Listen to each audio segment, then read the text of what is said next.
तो दोस्तों स्वागत है आपका एक बार फिर से हमारे चैनल पर। तो दोस्तों सीईटी स्नातक स्तर की परीक्षा को देखते हुए हमने आपके लिए प्रैक्टिस सेट्स चालू कर दिए हैं हमारे चैनल पर।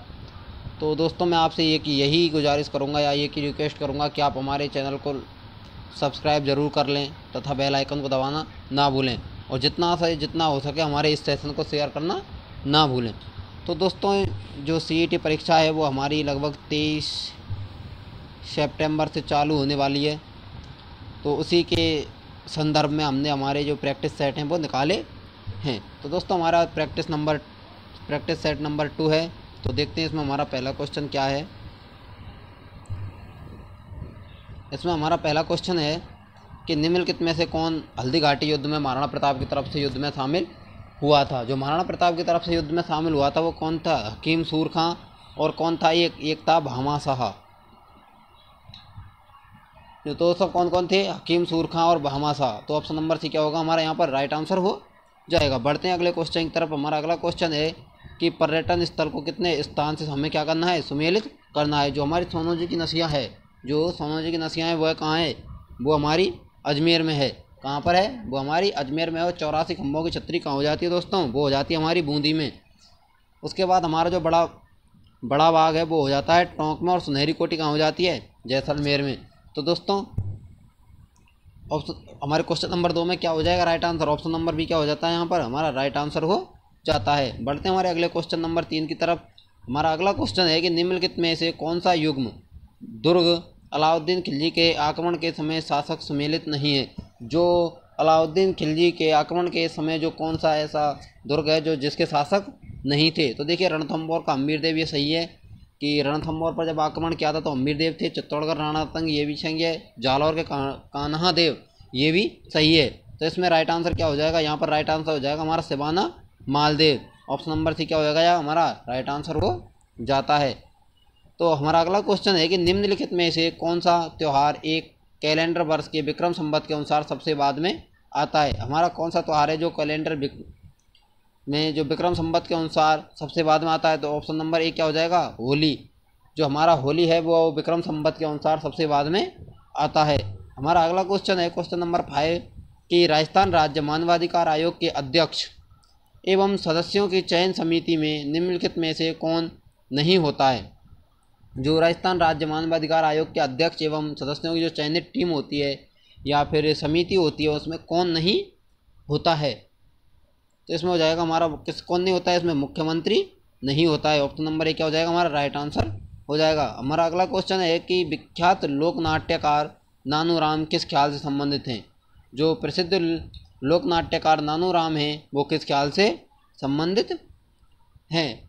तो इसमें हो जाता है हमारा ऑप्शन नंबर ए यानी शेखावाटी ख्याल क्या हो जाता है? हमारा option number A right answer हो जाता है। बढ़ते हैं हमारे अगले क्वेश्चन नंबर 7 की तरफ कि इसमें पूछ रहा है हमसे राव जयतार जयसिरो छंद ग्रंथ की रचना किसने की?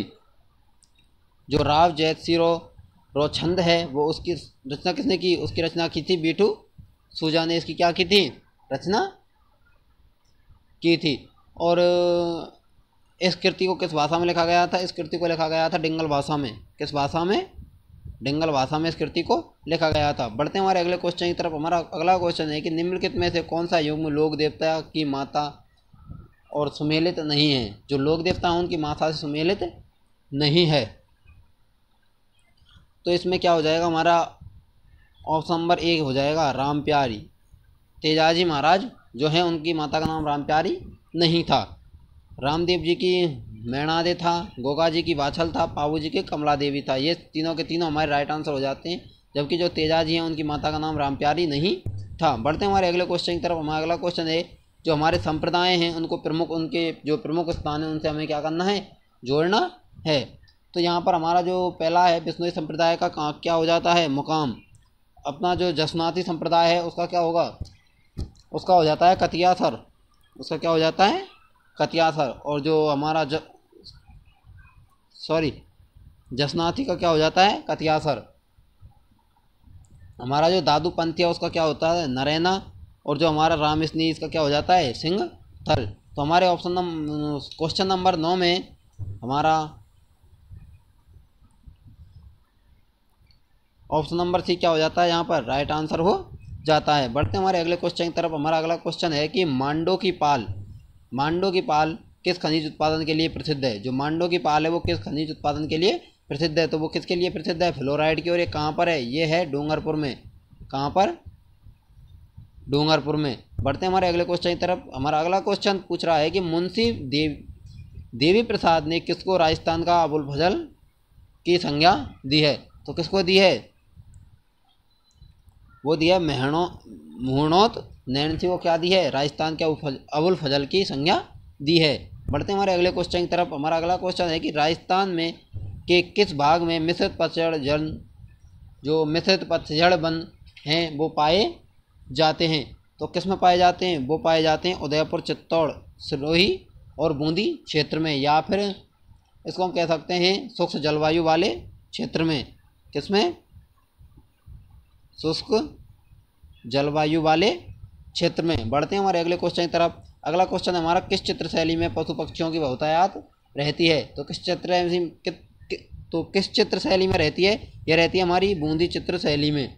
इसमें बूंदी चित्र शैली में क्या रहती है, पशु पक्षियों की बहुतायत रहती है।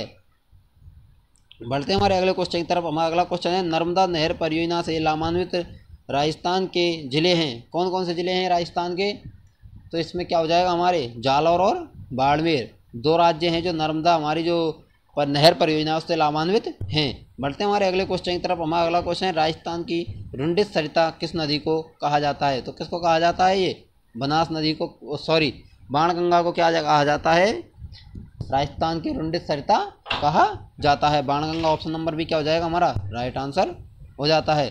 तो दोस्तों हमारा अगला क्वेश्चन है कि लोकनाट्य रूप रम्मत किस क्षेत्र से संबंधित है, जो रम्मत है वो किस क्षेत्र से संबंधित है, तो इसमें क्या हो जाएगा, ऑप्शन नंबर सी बीकानेर हमारा राइट आंसर हो जाएगा। बीकानेर और इसके साथ साथ क्या है, बीकानेर और जैसलमेर, बीकानेर और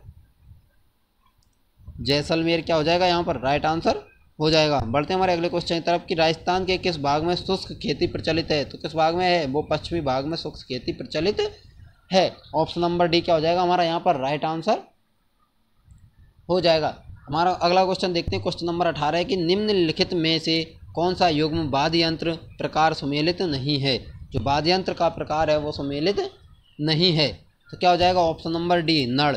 नड़ किससे संबंधित है, हमारा जो नड़ है वो है सुशीर वाद्य यंत्र से, किससे,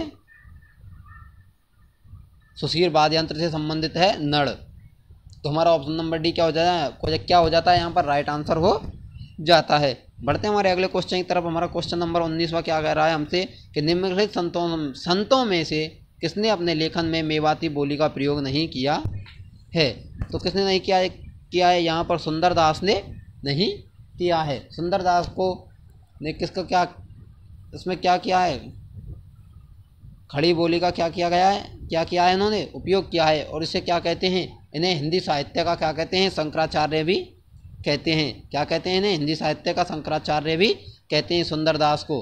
बढ़ते हैं हमारे अगले क्वेश्चन की तरफ। हमारा अगला क्वेश्चन है निम्नलिखित में से कौन सा मराठा आक्रमण के खिलाफ हुरना सम्मेलन से जुड़े थे, नहीं जुड़े थे, सॉरी हुरना सम्मेलन से जुड़ने वाले क्या बताने हैं, हमें व्यक्ति बताने हैं। तो देखिए महाराणा जगत सिंह जो कि अध्यक्ष थे, सवाई जय सिंह भी जुड़े थे, महाराजा अभय सिंह भी जुड़े थे, जो हमारे महाराजा जसवंत सिंह हैं ये नहीं जुड़े थे, तो क्या हो जाएगा, ऑप्शन नंबर सी क्या हो जाएगा हमारा यहाँ पर राइट आंसर हो जाएगा। बढ़ते हैं हमारे अगले क्वेश्चन की तरफ। हमारा अगला क्वेश्चन है निम्नलिखित में से कौन सा युग्म आरटीडीसी के होटल का नाम व स्थान है, नहीं है। देखिए इसमें से कौन सा मिल नहीं है, कजरी उदयपुर ये सही है, मूमल जैसलमेर ये भी सही है, खादिम अजमेर ये भी सही है, तो हमारा ऑप्शन नंबर डी क्या हो जाएगा राइट आंसर हो जाएगा। ये ढोला मारू है, ये कहाँ है, ये बीकानेर में स्थित है। ढोला मारू कहाँ है, बीकानेर में, और जबकि जोधपुर में है घूमर, ये कहाँ हो जाती है, बीकानेर में, हमारी ढोला मारू हो जाती है बीकानेर में, और घूमर कहाँ है, जोधपुर में। बढ़ते हैं हमारे अगले क्वेश्चन की तरफ। अगला क्वेश्चन है कौन सा कूट सम्मिलित नहीं है, इनमें से कौन सा कूट है जो सम्मिलित नहीं है, तो हमारा मामा जी के जो घोड़े हैं वो बसंतगढ़ ये सम्मिलित नहीं है, जबकि दाबू प्रिंट अकोला की है, लाख का काम लक्ष्मणगढ़ इंद्रगढ़ में, अजरक प्रिंट कहाँ होती है, बाड़मेर में, तो ऑप्शन नंबर ये क्या हो जाएगा हमारा राइट आंसर हो जाएगा। और जो मामा जी के घोड़े हैं ये कहाँ हैं, कहाँ के प्रसिद्ध हैं, ये है जालौर के। तो बढ़ते हैं हमारे अगले क्वेश्चन, इसी श्रृंखला में बढ़ते हैं हमारे अगले क्वेश्चन की तरफ। हमारा अगला क्वेश्चन है, भारत में एकमात्र ठाकुर केसरी सिंह भारत ऐसे व्यक्ति हैं जिन्होंने भारत माता की दास्ता की श्रृंखलाओं को काटने के लिए अपने समस्त परिवार का स्वतंत्रता के युद्ध में समस्त परिवार को स्वतंत्रता युद्ध में झोंक दिया था। ये कथन किसने कहे थे, ये क्वेश्चन कहे थे रास बिहारी बोस, यानी ऑप्शन नंबर बी क्या हो जाएगा हमारा राइट आंसर यहाँ पर हो जाता है। तो दोस्तों बढ़ते हैं हमारे अगले क्वेश्चन की तरफ। अगला क्वेश्चन है कि रूसी कथाओं के राजस्थानी अनुवाद गजवण के लिए सोवियत लैंड नेहरू पुरस्कार किसे दिया गया। तो ये किसे दिया गया, ये लक्ष्मी कुमारी चूड़ावत को दिया गया। तो दोस्तों इनके बारे में एक बात और बता दूं मैं आपके लिए, 1969 में इन्हें पद्मश्री पुरस्कार से भी नवाजा जा चुका है। तो हमारा ऑप्शन नंबर डी क्या हो जाएगा, लक्ष्मी कुमारी चूड़ावत यहाँ पर राइट आंसर हो जाता है। हमारा अगला क्वेश्चन है, गवर्नर जनरल वेंटिंग ने अजमेर में देसी राजाओं का दरबार कब आयोजित किया। तो क्या हो जाएगा 1832 हमारा क्या हो जाएगा यहाँ पर राइट आंसर हो जाएगा। बढ़ते हैं हमारे अगले क्वेश्चन की तरफ। कि अगला क्वेश्चन है, धौलपुर जो प्रजामंडल है इसकी स्थापना किसने की। धौलपुर प्रजामंडल की स्थापना किसने की। तो इसमें क्या हो जाता है हमारा ऑप्शन नंबर ए क्या हो जाता है राइट आंसर, कृष्ण दत्त जो पाली वाले हैं इन्होंने की थी। और कब की थी, इसकी जो स्थापना की थी वो की थी 1936 में धौलपुर प्रजामंडल की स्थापना की थी, तथा यही धौलपुर प्रजामंडल के क्या थे, अध्यक्ष थे। बढ़ते हैं हमारे अगले क्वेश्चन की तरफ। अगला क्वेश्चन है, शेखावाटी जाट आंदोलन का नेतृत्व किसने किया। जो शेखावाटी जाट आंदोलन था उसका नेतृत्व किसने किया, उसका नेतृत्व किया था पंडित नरोत्तम लाल जोशी जी ने। क्या किया था इसका क्या किया था, नेतृत्व किया था। और ये कब हुआ था, ये हुआ था 1939 में। बढ़ते हैं हमारे अगले क्वेश्चन की तरफ। अगला क्वेश्चन है कि आज़ादी के समय राजस्थान राज्य भारतीय संविधान के अनुसार किस श्रेणी का था। जो आज़ादी के समय राजस्थान राज्य था वो भारतीय संविधान के अनुसार किस श्रेणी का था, तो वो था द्वितीय श्रेणी का। ऑप्शन नंबर भी क्या हो जाएगा 28 में हमारा राइट आंसर हो जाएगा। हमारा अगला क्वेश्चन है कि सामाजिक एवं राजनीतिक चेतना के लिए स्वामी दयानंद ने राजस्थान में पहली यात्रा कब की थी। तो पहली यात्रा कब की थी, पहली यात्रा की थी जून 1865 में। ऑप्शन नंबर सी क्या हो जाएगा हमारा यहाँ पर राइट आंसर हो जाएगा। मेवाड़ में आर्य समाज की स्थापना किसने की। जो मेवाड़ में आर्य समाज की स्थापना किसने की, इसमें हो जाएगा हमारा राइट आंसर क्या हो जाएगा option number A Vishnulal Pandya. Option number क्या हो जाएगा विष्णुलाल पांड्या। तो दोस्तों प्रश्नों के बढ़ते क्रम में हमारा अगला क्वेश्चन है कि कौन सा कूट सम्मिलित नहीं है। यहाँ पर जो राजस्थान के एकीकरण के जो चरण दिए हुए हैं उनमें कौन सा है। देखिए तृतीय चरण जो हमारा हुआ था वो 18 अप्रैल 1948 को, ये सही है। चतुर्थ चरण ये गलत है हमारा, ये हुआ था 30 मार्च। जो हमारा चतुर्थ चरण था वो हुआ था 30 मार्च 1949 को। कब हुआ था 30 मार्च 1949 को। तो यहाँ पर हमारा ऑप्शन नंबर भी क्या हो जाता है राइट आंसर यहाँ पर हो जाता है। जबकि पंचम चरण 5 मई 1949 को और षष्ठम चरण 26 जनवरी 1950 को। और जो सातवां चरण हुआ था वो था 1 नवंबर 1956 को। बढ़ते हैं हमारे अगले क्वेश्चन की तरफ। हमारा अगला क्वेश्चन है कि राजस्थान की अंतर्राष्ट्रीय सीमा की लंबाई कितनी है। तो राजस्थान की जो अंतर्राष्ट्रीय सीमा है वो 1070 किलोमीटर की है। और किसके साथ लगती है, ये पाकिस्तान के साथ लगती है। बढ़ते हैं हमारे अगले क्वेश्चन की तरफ। राजस्थान में जो कर्क रेखा है वो राजस्थान के कितने जिलों से होकर गुजरती है। जो कर्क रेखा है वो राजस्थान के कितने जिलों से होकर गुजरती है, कितने जिलों से होकर गुजरती है, 2 जिलों से, जो कि बांसवाड़ा और क्या है, बांसवाड़ा और डूंगरपुर। ऑप्शन नंबर बी क्या हो जाएगा हमारा राइट आंसर यहाँ पर हो जाएगा।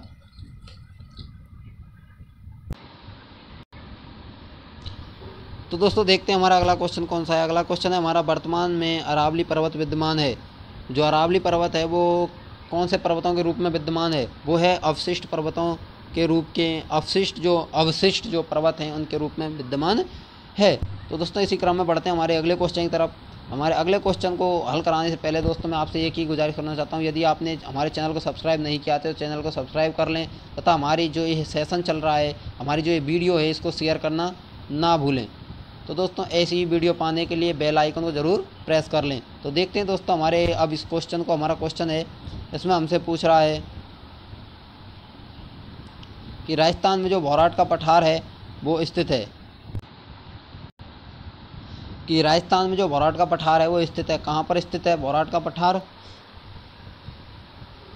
कुंभल और गोगंदा के बीच जो पठार है, कुंभलगढ़ और जो गोगंदा के बीच जो पठार है वो क्या है, उसको क्या कहते हैं? हम उसको भौराट का पठार कहते हैं।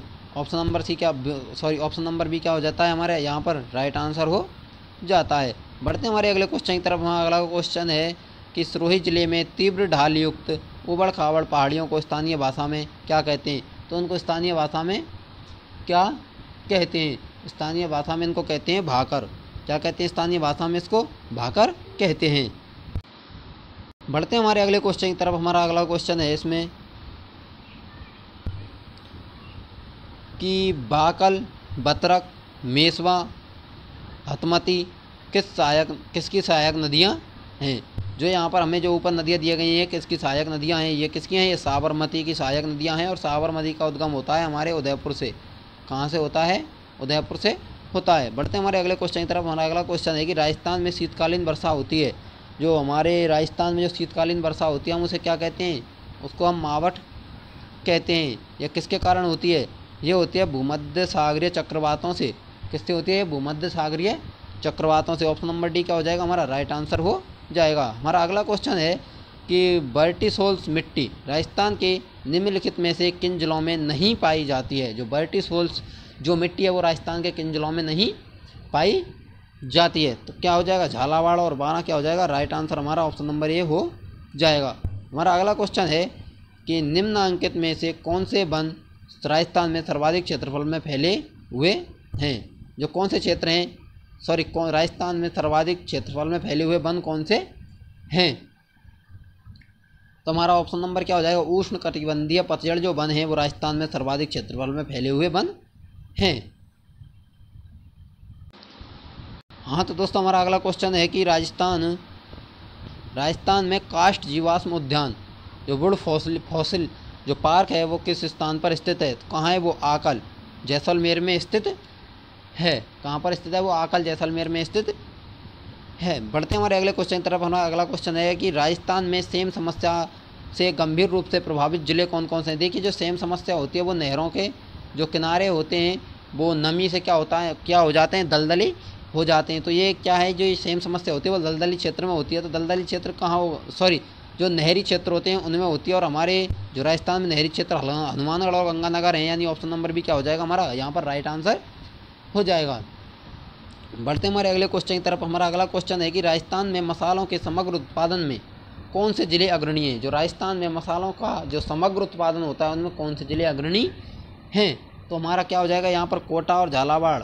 ऑप्शन नंबर ए क्या हो जाएगा हमारा राइट आंसर है हो जाएगा। अगला क्वेश्चन है हमारा कि राजस्थान का लगभग जो 30% सरसों उत्पादन क्षेत्र केंद्रित है कहाँ है? वो है भरतपुर क्षेत्र में। कहाँ पर है? भरतपुर क्षेत्र, यानी ऑप्शन नंबर सी क्या हो जाएगा हमारा राइट आंसर हो जाएगा। यदि आपको भरतपुर क्षेत्र की एक बात और जो कि हमारी परीक्षाओं में अधिक पूछी जाती है, यहाँ पर 1983 में केंद्रीय सरसों अनुसंधान केंद्र भी स्थापित किया गया था। और जो कि वर्तमान में अब भी है, 1983 में क्या किया गया था? उसको स्थापित किया गया था। बढ़ते हमारे अगले क्वेश्चन की तरफ कि वर्ष 2012 की पशु गणना अंतिम है के अनुसार राजस्थान में सबसे अधिक पशु संख्या किसकी है? बकरियों की। ऑप्शन नंबर डी क्या हो जाएगा हमारा राइट आंसर हो जाएगा। तो स्टूडेंट बढ़ते हैं अपने अगले क्वेश्चन की तरफ। राजस्थान में मेजा बांध का निर्माण किया गया है। जो राजस्थान में मेजा बांध है उसका निर्माण किस नदी पर किया गया है?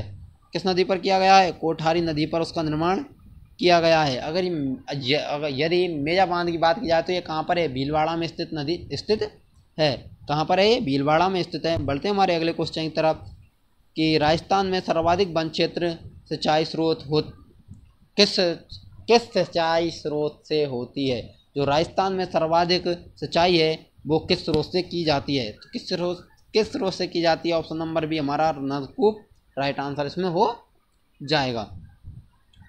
47 में क्या हो जाएगा हमारा?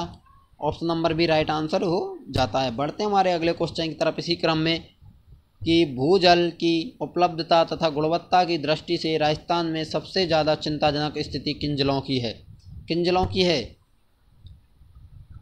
तो नागौर और जयपुर क्या हो जाएगा हमारा? ऑप्शन नंबर डी यहाँ पर राइट आंसर हो जाएगा। बढ़ते हैं हमारे अगले क्वेश्चन की तरफ। अगला क्वेश्चन है, राजस्थान में फ्लोरोसिस ग्रस्त पट्टी कहाँ पाई जाती है? राजस्थान में जो फ्लोरोसिस जो ग्रस्त पट्टी है वो राजस्थान में कहाँ पाई जाती है?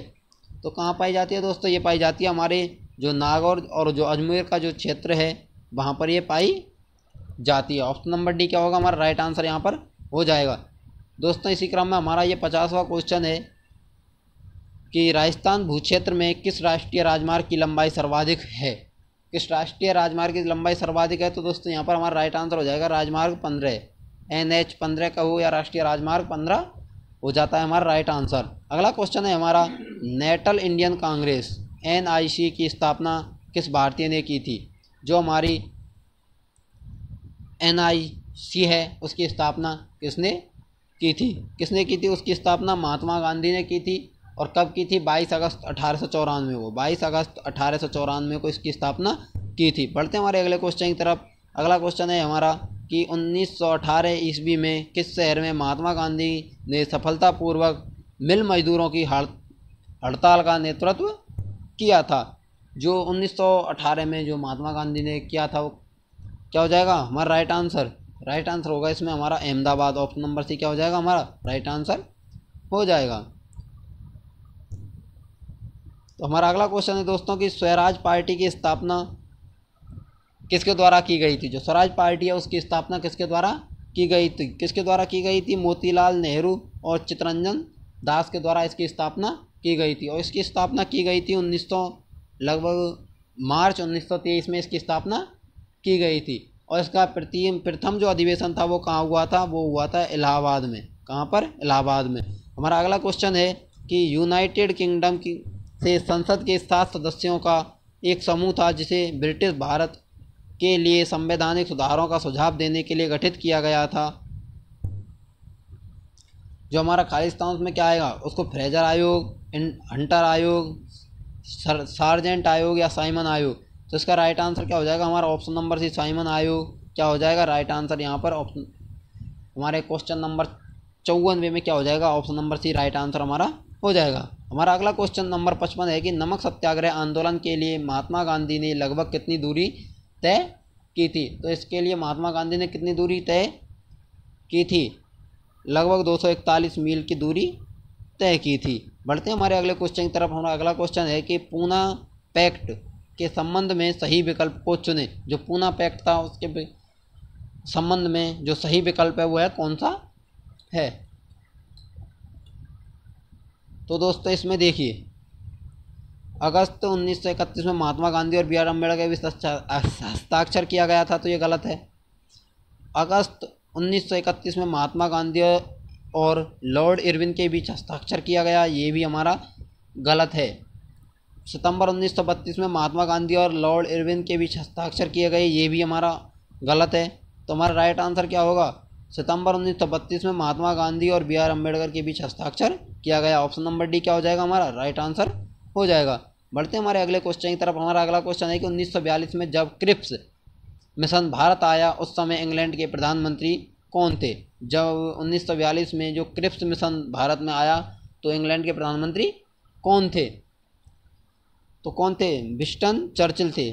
कौन थे? विंस्टन चर्चिल क्या थे? प्रधानमंत्री इंग्लैंड के थे। हमारा अगला क्वेश्चन है कि 1942 में महात्मा गांधी द्वारा भारत छोड़ो आंदोलन निम्नलिखित में से किस स्थान पर आरंभ किया गया था? जो महात्मा गांधी द्वारा भारत छोड़ो आंदोलन था वो किस स्थान पर आरंभ किया गया? तो अगस्त जो क्रांति मैदान है वो यहाँ पर आरंभ किया। ऑप्शन नंबर ये क्या हो जाएगा हमारा? यहाँ पर राइट आंसर हो जाएगा। हमारा अगला क्वेश्चन है कि फॉरवर्ड ब्लॉक के संस्थापक कौन थे? जो फॉरवर्ड ब्लॉक था उसके संस्थापक कौन थे? उसके संस्थापक थे Subhash Chandra Bose. Option number D क्या हो जाएगा हमारा? राइट आंसर यहाँ पर हो जाएगा। बढ़ते हैं हमारे अगले क्वेश्चन की तरफ। हमारा अगला क्वेश्चन है कि 1946 के कैबिनेट मिशन का नेतृत्व किसके द्वारा किया गया? जो 1946 का जो कैबिनेट मिशन था उसका नेतृत्व किसके द्वारा किया गया? तो उसको किसके द्वारा किया गया? Sir Pethick Lawrence. Option number C क्या हो जाएगा हमारा यहाँ पर राइट आंसर हो जाएगा सर पैथिक लॉरेंस। बढ़ते हमारे अगले क्वेश्चन की तरफ। हमारा अगला क्वेश्चन है कि पृथ्वी के किस गोलार्ध में स्थित है। भारत है जो पृथ्वी के किस गोलार्ध में स्थित है, किस में है, वो है उत्तरी गोलार्ध में स्थित है। किस गोलार्ध में स्थित है, उत्तरी गोलार्ध में स्थित है। ऑप्शन नंबर बी क्या हो जाएगा हमारा राइट आंसर हो जाएगा। हमारा अगला क्वेश्चन है क्वेश्चन नंबर 22वां है कि लद्दाख के खालिस्तान के बीच स्थित है। लद्दाख किसके बीच स्थित है, वो है काराकोरम श्रृंखला और जास्कर पर्वत के बीच। ऑप्शन नंबर बी क्या हो जाएगा हमारा यहाँ पर राइट आंसर हो जाएगा। बढ़ते हमारे अगले क्वेश्चन की तरफ। हमारा अगला क्वेश्चन है कि जो नंदा देवी चोटी है, नंदा देवी चोटी भारत के किस राज्य में स्थित है। जो नंदा देवी चोटी है वो भारत के किस राज्य में स्थित है, तो यहाँ पर हमारा राइट आंसर हो जाता है उत्तराखंड। ऑप्शन नंबर डी क्या हो जाएगा राइट आंसर हमारा उत्तराखंड में क्या है, नंदा देवी जो चोटी है वो कहाँ पर स्थित है, उत्तराखंड में स्थित है। हमारा अगला क्वेश्चन है कि जो अष्टमुंडी आर्द्रभूमि झील है वो कहाँ पर स्थित है। जो अष्टमुंडी हमारी जो झील है, आर्द्रभूमि झील है, वो कहाँ पर स्थित है, तो वो कहाँ पर है, केरल। ऑप्शन नंबर सी क्या हो जाएगा राइट आंसर हमारा हो जाएगा। हमारा जो अगला क्वेश्चन है कि भारत में पीली क्रांति किससे जुड़ी हुई है। जो पीली क्रांति है भारत की वो किससे जुड़ी हुई है, तो यहाँ पर क्या राइट आंसर हो जाएगा हमारा राइट आंसर हो जाएगा तिलहन। पीली क्रांति किससे जुड़ी हुई है, तिलहन से जुड़ी हुई है। हमारा अगला क्वेश्चन है क्वेश्चन नंबर 66। इसमें पूछा गया है कि झारखंड राज्य का जदूगढ़ा नामक स्थान किस खनन के लिए प्रसिद्ध है। जो जदूगढ़ा स्थान है वो किसके लिए प्रसिद्ध है, तो इसमें क्या हो जाएगा यूरेनियम। ऑप्शन नंबर डी क्या हो जाएगा हमारा राइट आंसर यूरेनियम के लिए प्रसिद्ध है। दोस्तों मैं आपके लिए एक बात बताना चाहता हूँ या आपको रिमेंबर के तौर पर बताना चाहता हूँ कि आपने यदि हमारा जो भूगोल का प्रैक्टिस सेट नहीं लिए हैं अभी, हमारे चैनल पर जाकर उनको क्लास के बाद ज़रूर देख लें, क्योंकि जो आपके जो ये प्रैक्टिस सेट्स हैं इनमें भी हमारे जो मैंने आपके लिए जो भूगोल के क्वेश्चंस कराए हैं उन्हीं में से इस प्रैक्टिस सेट में भी क्वेश्चंस बहुत हैं। और मेरी यह गारंटी है कि आपको मेरे जो क्लासेज हैं हमारी जो भूगोल के, उनमें से आपको आपकी परीक्षा में क्वेश्चन देखने को ज़रूर मिलें। तो दोस्तों आपसे यही गुजारिश है कि एक बार इस क्लास को देखने के बाद आप उन्हें जाकर ज़रूर देखें। तो हमारे बढ़ते इसी क्रम में हमारे अगले क्वेश्चन की तरफ।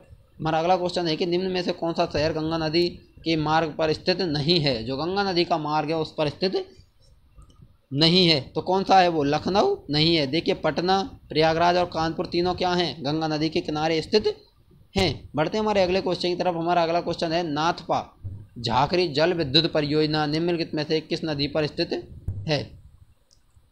जो नाथपा झाकरी जल विद्युत परियोजना है वो किस नदी पर स्थित है, किस नदी पर है, वो सतलुज नदी पर स्थित है। ऑप्शन नंबर ए क्या हो जाएगा हमारा राइट आंसर हो जाएगा। हमारा अगला क्वेश्चन है कि किस समय भारत में दक्षिणी पश्चिमी मानसून वर्षा होती है। जो किस समय है वो दक्षिणी पश्चिमी भारत में दक्षिणी पश्चिमी जो मानसूनी वर्षा होती है वो कब होती है, कब होती है, जून से सितंबर। ऑप्शन नंबर डी क्या हो जाएगा हमारा राइट आंसर यहाँ पर हो जाएगा। अगला क्वेश्चन हमारा 70वां जो क्वेश्चन है कि गंगा नदी और सिंधु नदी तंत्र के बीच कौन सा क्षेत्र है जो जल क्षेत्र को पृथक करता है। ऐसा कौन सा क्षेत्र है जो गंगा नदी और सिंधु नदी के नदी तंत्र के बीच जो जल क्षेत्र को पृथक करता है। इसमें क्या हो जाएगा हमारा ऑप्शन नंबर डी अम्बाला क्या हो जाएगा हमारा राइट आंसर यहाँ पर हो जाएगा। अगला क्वेश्चन है हमारा कि निम्नलिखित में से कौन स्वतंत्र भारत के प्रथम कानून मंत्री थे। जो स्वतंत्र भारत के प्रथम कानून मंत्री थे वो कौन थे, कौन थे वो, doctor B R. Ambedkar. Option number B क्या हो जाएगा हमारा यहाँ पर राइट आंसर हो जाएगा। अगला क्वेश्चन है कि भारतीय संविधान का कौन सा अनुच्छेद सभी नागरिकों के लिए समान न्याय और मुफ्त कानूनी सहायता को प्रोत्साहित करता है, तो इसमें क्या हो जाएगा, इसमें हो जाएगा हमारा ऑप्शन नंबर ए क्या हो जाएगा राइट आंसर हो जाएगा 39, आर्टिकल 39A। बढ़ते हमारे अगले क्वेश्चन की तरफ। हमारा अगला क्वेश्चन है कि निम्नलिखित में से कौन सा शब्द भारत के संविधान की प्रस्तावना में उल्लेखित नहीं है। जो कौन सा शब्द है जो भारत की प्रस्तावना में भारत संविधान की प्रस्तावना में उल्लेखित नहीं है, तो कौन सा है, वो है समतावाद। इसकी चर्चा जरूर की गई है लेकिन इसका कोई प्रस्तावना में उल्लेखित ये नहीं है। 73 में क्या हो जाएगा ऑप्शन नंबर भी हमारा राइट आंसर हो जाएगा। जो हमारा क्वेश्चन है भारत के संविधान का निम्नलिखित में से कौन सा अनुच्छेद उपाधियों के उन्मूलन से संबंधित है, तो कौन सा क्षेत्र है वो,